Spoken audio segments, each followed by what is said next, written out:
Yes, people, how's it going? Welcome back to Lily White Lane. Hope you're all doing good. Hope that you're all keeping safe and well. And I hope that you're all having a really good Monday, wherever you are in the world, and whatever you are planning to go up to today. And you are all very welcome along to your Tottenham Hotspur versus Aston Villa debrief. And this is one that still stings the day after. This is one that I'm still frustrated about this morning. And it's because we played so well and we didn't deserve to come away with nothing. We had more possession, we played the more beautiful football, more chances, more shots, a higher XG, yet we just couldn't finish our dinner. We just couldn't put the ball in the back of the onion bag. Aston Villa had 3 big chances. The Pau Torres header that he missed in the first few minutes and the 2 chances that they scored from. They were clinical, we weren't. That was the difference yesterday. That was the difference. We were the better team, we had more possession, played the more beautiful football. Yet we could not finish our chances. So many big chances missed by Tottenham Hotspur. Early on, the Udogie chance that he skies over the bar. Got to be at least getting that on target. Probably scoring. The Kulusevski one, he does everything right but put the ball in the back of the net. As I say, hits the post. He's got to put that away. Then you're looking at other chances. The Brian Hill one. Could he square it into Heung-min Son to finish? Heung-min Son, if he times his runs that little bit better, he could have scored 4 or 5 yesterday. The Brennan Johnson chance, the Højbjerg chance that was saved, the ball to the back post where Son doesn't connect on it. So many chances that Tottenham Hotspur just couldn't finish. Aston Villa were clinical, they took their chances, and it was a perfect away performance from them. And Unai Emery, as I say, he showed his class again yesterday. When people debate who the 3rd best manager in the league is, it's quite clearly, in my opinion, this guy. He's achieved more than the rest, apart from Pep and Klopp. As I say, his in-game management is just superb, and he saw that his team, as I say, were getting battered in that first half. He realised that his team headed into half-time very luckily 1-1, and he made some brilliant changes, as I say, in Yuri Tielemans and Leon Bailey, and those changes changed the game and got them their second goal. Tielemans got the assist for the second goal, as I say. Bailey was hugely contributing. They looked much more of a threat going forward. It was a tactical masterclass from Unai Emery. It was very close to being a tactical masterclass for Ange Postecoglou, and I believe if he had better options coming off the bench, it could have been. Yes, we are riddled with injuries right now. People call it an excuse. It's not. It's a reason. We've got 8 players missing, as I say, due to injury, a couple of suspensions as well. We're missing pretty much the whole spine of the team, apart from Heung-min Son. So, of course, we're going to struggle. But manager after manager has wanted better depth. Manager after manager has wanted backup centre-backs, and they haven't got them. This is not an Ange Postecoglou issue. This is not a Jose Mourinho issue. This is not an Antonio Conte issue. This is an ENIC and Levy issue for not backing manager after manager with quality depth. And if we have quality depth that can come in, not even world class, but top depth that can come in and do a job, maybe we get something out of yesterday's game. Because look, the players that came in, Royale and Davies, they were good for a majority of the game, but very similarly to having Dyer and Davies against Wolves, because they're not good enough and the ability isn't there, they're always capable of switching off, and they did for that second goal. Watkins is allowed through, poor marking by Ben Davies, completely switches off defensively, and we lose the game because of that. Whereas if Ange Postecoglou is back with a better centre-back, if Jose's back with a better centre-back, if Conte's back with a better centre-back, if even Pochettino's back with a better backup centre-back, they come in yesterday for that game, and we most likely get something. Because Watkins isn't allowed to sprint through and finish. You know what I mean? This is why us as Spurs fans keep banging on about ENIC and Levy backing managers. And look, we made some quality signings this summer. James Maddison, absolutely mint signing. Mustard signing. Brilliant player. Mickey van den Ven, we wanted a top quality centre-back. But this is why I personally was saying, why are we signing Brennan Johnson on deadline day? Do we really need a winger? And that was proven yesterday. Looking at our options on the wing, despite the fact we've got a fair few players injured, 3 wingers injured, we still had enough options to play. We have enough wingers. Yet you look at the centre-backs, as I say, Romero and Van den Ven are out. You're along on either 2 youngsters or, a right-back to play out of position, or 2 players in Dyer and Davies who we know aren't good enough. That's what let Ange down yesterday. He got the system spot on, in my opinion. The way that we played, he got spot on. He made an injury-riddled team look like prime Barcelona in the first 30 minutes. Yet, as I say, we switched off defensively for that second goal. And if he has better options coming off the bench, if he has better depth that can come in for this game and maybe start, considering the fact we're missing Romero and Van den Ven, maybe we get something. But, maybe if buts are maybes, if me aunt had bull, she'd be my uncle. Daniel Levy didn't back Ange Postecoglou. He didn't back Conte. He didn't back Jose with a quality backup centre-back or quality depth. And we're made to pay. We're made to pay because the performance yesterday was brilliant. And in my opinion, there's not much more Ange Postecoglou could have done. It was an injury-riddled side, as I say. We're missing 8 players due to injury, like I said. And, when he fielded the lineup and when the lineup came out, I've seen a lot of people, or I saw a lot of people getting annoyed about it. And I loved it. I absolutely loved it. He's sticking to his guns no matter what, playing the football that we all wanted to see in the summer and giving it a go. It was a very attacking lineup, and if we were clinical, we could have headed into half-time 3 or 4-0 up. There's not much more tactically Ange Postecoglou could have done yesterday, but Unai Emery, he had better options coming off the bench, better depth. His team aren't as riddled with injuries. I know they've got a few players missing, as I say, Moreno, Ramsey, who was on the bench, close to returning yesterday, and Buendia, as I say, but we've got most of our team missing and more crucial first-team starters who are not in the team. So look, that was the difference yesterday. The lack of depth for Tottenham Hotspur and quality to come in, the fact we switched off defensively, and the fact that we weren't clinical and Aston Villa were. But fair play to Unai Emery. Aston Villa now in 4th. I'm looking at that potential top 4 race. If we get top 4, it's pretty much a miracle considering where we were in the summer and Kane leaving in last season. We'll get onto that a bit more in a second when we speak about fans calling out Ange Postecoglou. But if we get top 4, it's outstanding. Are we really in a race for it? We'll wait and see. Should we put those expectations on the manager in his first season of a rebuild? I don't think so. But if you're looking at who can be our biggest contenders for that 4th place, because I think that Liverpool, Arsenal and City will be nailed on. In my opinion, it's Aston Villa. Man United picked up a big win yesterday at Goodison Park, but if Everton took their chances, different game, and they still didn't look unreal. Obviously, that Garnacho bicycle kick was one of the greatest goals I've ever seen, but the actual performance wasn't unreal from them. Brighton have been a bit on and off. Good win for them, but been a little bit on and off. Newcastle, as I say, they've got a few injuries as well. Champions League. Villa are looking dangerous. Because they're in the Conference League, they can rest some of their top players in that competition. They can rotate their squad better than the likes of Newcastle can. You have to play first team, and keep getting players injured. They've got quality depth. They've got an unbelievably good manager. I think Aston Villa, as I say, should be favourites for that 4th place. They really should. 2 points off top. You know what? If they're in a title race this season, I really do hope they win it. I really do, because it'd be so good for the Premier League, so different, as I say. I'm bored of Man City winning it, and fair play to Aston Villa. Fair play to Aston Villa. I hold nothing against them, apart from what I hold against Matty Cash. What a dirty player he is. I nearly said injures Pete Doherty. Injures Matt Doherty when we played them at Villa Park and beat them 4-0 the other year, and injures Bentancur, who's only just came back, or only just come back the other day. That was frustrating, and hopefully Bentancur's injury isn't serious. But look, Aston Villa, as I say, I don't really hold much against them. I hope they do well.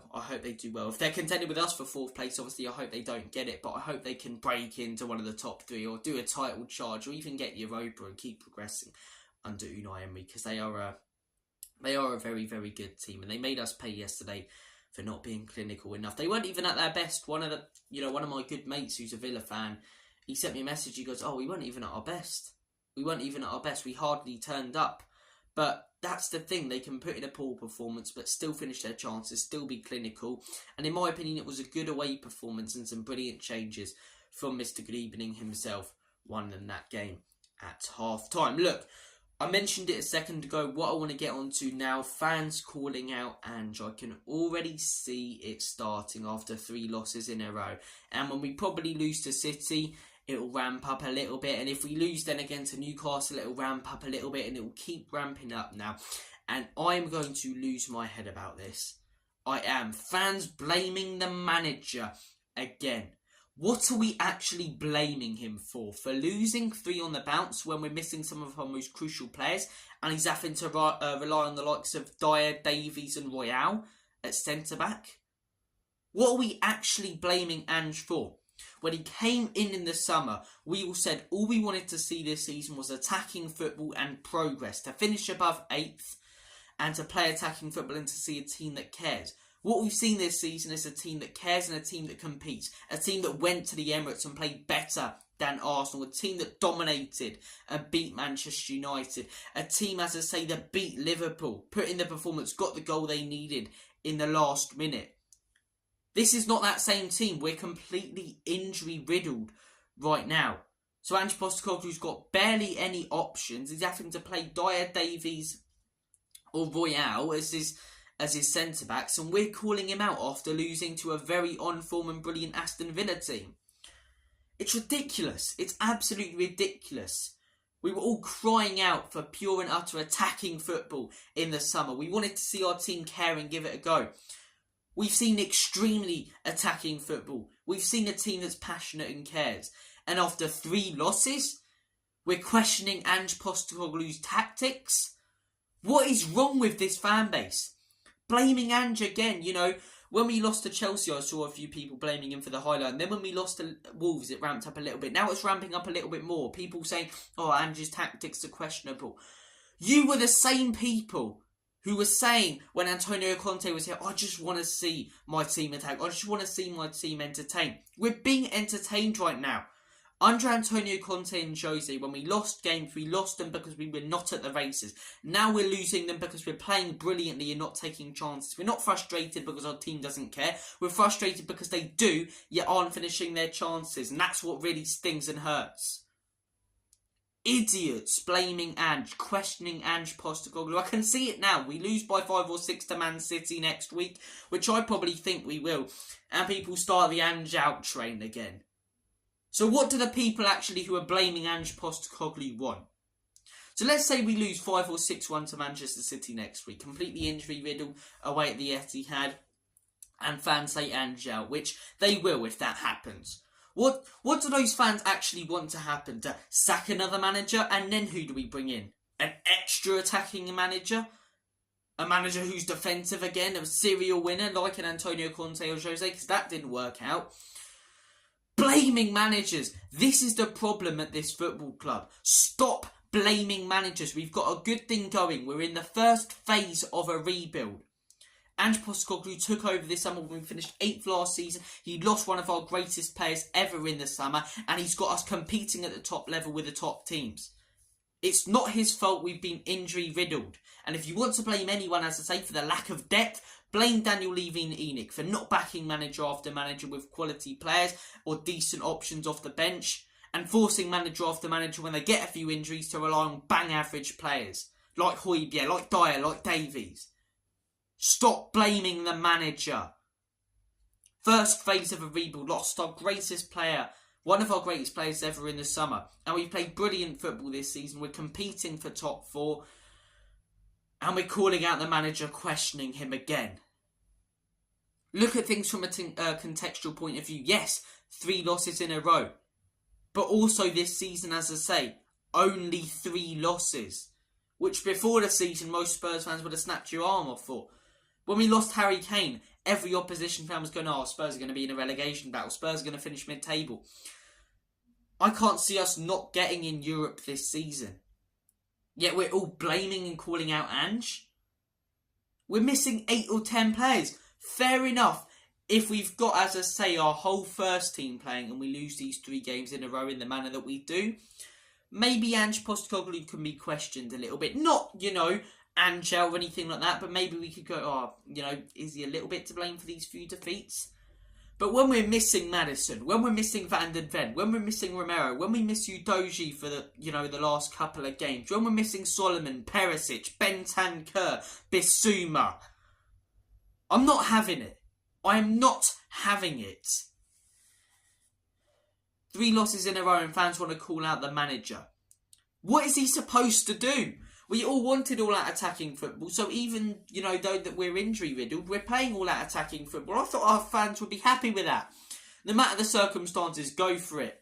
Yet we're not. We want to take a cautious approach, which we were all calling out last season, because we've got a few injuries. I hugely admire Ange Postecoglou in the fact that no matter what, he's going to stick to his morals and play his football. Because when Pep Guardiola first joined Manchester City and had a few injuries or suspensions, did he sit back and play defensive football? No, he tried to play the same football, and at times it didn't work out. In his first season, he finished 4th, which for Manchester City standards wasn't brilliant. Look at what he's achieved there since. Maybe it's due to cheating, but that's a whole different conversation. Jurgen Klopp, when he first joined Liverpool, did he change the style of play when he first joined there because they had a few injuries? No. No matter what, no matter who they played against, he played attacking football. He stuck to the football that he's playing now. Yes, it wasn't played as good a standard as it is right now, but he's improved with quality over the years. That's what I believe Ange Postecoglou can do. Every top manager this league's ever seen has stuck to the way they've played their whole career, and season after season gotten stronger. Ange Postecoglou is playing that attacking football, and I believe the more summer transfer windows, the more January transfer windows he gets, the higher we move up the table, playing this beautiful football. We can achieve something special with this guy. The way we've competed with top teams, the likes of Liverpool, as I say, who was 6 years into Jurgen Klopp's reign. 6 years Jurgen Klopp's had to build his perfect team. 7 years, actually. It might be even 8. But we're competing with them. Arsenal, as I say, who have been rebuilding for 4 years. We're competing with them. I'm sorry, I've gotten very passionate, but it just really does my head in. Blaming managers again. We're competing with the top teams when we're, 13 games into a rebuild. Calm down and stop blaming the manager for everything at this football club. There's not a crisis right now. We've only lost 3 games. We're 5th. And before the season, you look at 5th as a huge achievement, to be honest, considering where we were last season. But even if it does turn into one, we need to be patient as fans, which we haven't been and aren't a lot. But we need to get behind this guy. We need to get behind this guy. And we can really achieve something special if we back him as fans and if the ownership backs him with quality players. But look, I've gotten passionate there. It's something I feel passionate about. Let's move on to the next conversation. One of the big positives that I do want to take out of yesterday's performance, I've gone off on a rant looking at the bigger picture. Let's look at the smaller one for a little bit, purely at yesterday's game. Giovanni Lo Celso. I thought Giovanni Lo Celso was absolutely excellent yesterday. And you guys know, if you've watched my channel, I'm not his biggest fan. I was stating in the week that I didn't really want to see him start. I thought he looked absolutely fantastic. And for me now, against Manchester City, when it's looking likely that we're not going to have Bentancur because, that bloody Matty Cash took him out, I'd start Giovanni Lo Celso again. He looked dangerous going forward. He was able to hold up the ball, scored our goal, as I say. Yes, it takes a big deflection, but it's the way he catches it as well and the confidence he had to shoot that. And that's his first game. He had 1 game against Fulham and his first game in the league, I believe, since January or something like that. He hasn't played in ages, so really, really good performance from him. I want to see more of that from Giovanni Lo Celso. One big issue with him has been consistency. But as I say, you can only judge it off the options you've got right now. We haven't got much else choice in there. No Bentancur, no, Sarr now due to a little knock. No Maddison. I think Giovanni Lo Celso, as I say, one thing we did have yesterday, which we didn't have in the Wolves game, was creativity coming from that midfield. And yes, some of that was due to Kulusevski, who was actually really good yesterday. But a lot of that was also due to Giovanni Lo Celso actually playing through balls, playing passes, turning quickly. I thought he looked really good. And that whole midfield dynamic really worked out in those first 30 minutes. I've been calling out for Spurs to strengthen, maybe bring in a striker, because if Son gets injured, we're in trouble. I've been calling out, Spurs to bring in centre-backs. I don't think we need to strengthen the midfield right now, necessarily. January, maybe look at one, because Papi Matar and Bissouma are off to AFCON, but we've seen that, even missing 3 of our best players, the midfield can still look really solid. And when Bentancur went off yesterday, though, we really did lose something. We still played well, we still created chances, but the fluidity wasn't there like it was in those first 30. Those first 30 we were outstanding, and actually it shows how good of a job Ange is to get those players, fringe players and squad players, playing that style of football against a top side like Aston Villa. So, Look, really, really good performance though from Giovanni Lo Celso yesterday. Hopefully he can do it consistently if he plays at the Etihad next weekend. I think us as Spurs fans need to limit our expectations for that game and just look at it as one of those where we want to see attacking football and we don't want to see our team get panned and lose all confidence. But that's going to be an interesting game. Knowing us, we'll probably go there and win. It'll be another 3-2 or something with a last-minute winner because we always somehow get one over them. But I can't see it with our style of football. I think one of the reasons we've got one over them so recently, so often, is because we've sat back so often. Playing a high line against Man City with Dyer and Davies, or Dyer and Royale, or Royale or Davies, I mean. Not looking forward to it. We could really do with Romero coming back for this game. I suppose that's one big positive. After the Manchester City game, we've got that West Ham game. I think you've got to look at that game now as a must-win. When you consider the fact that, lost 3 in a row, that's going to most likely be 4 in a row next week. We've got Newcastle after that game, a real tough run. No matter our injuries, at home, in front of our own crowd, that's a game we need to win. That's a game where we need to pick up points. That's a massive game. The City one for me, I'm sort of looking at it as much of a free hit as a Premier League game can be. No expectations really heading into that. The West Ham game is a massive one. Huge pressure for that game. And hopefully we can pick up 3 points there. And that can give us some confidence to get something against Newcastle, who look really good this weekend against Chelsea despite their injuries. But look, we've talked about the in-game. We've talked about the next few games. As I say, City and Newcastle and West Ham next. Those are all going to be some tough games. But look, hopefully we can get something out of them, as I say. Hopefully we can bounce back. Stick behind the manager. Stick behind this team. We're playing the way that we want to with Big Ange Postecoglou. High line attacking football. This is what we were all crying out for in the summer. And we've got a team that cares. And long may it continue. Soon enough the results will come. And the more summers, the more Januaries and the more summers this man gets, I believe the more trophies we can win down the line, genuinely. But look, thank you for watching this video. Take care of yourselves. All the best. God bless. I believe that, our season probably starts up again in January when we get Madison van den Ven back. This is what's really frustrated me as well. Spurs bottling it, Spurs crumbling it. Yet people almost look at injuries as a little bit of an excuse. It's not an excuse at all. It's a reason. And, if we had James Madison van den Ven and all the other players, or even a majority of those 8 players, we wouldn't be in this predicament. We would have won, 2 of our last 3, in my opinion. So look, thank you for watching this video nevertheless. In Big Ange we trust, as per usual. Enoch and Levy out.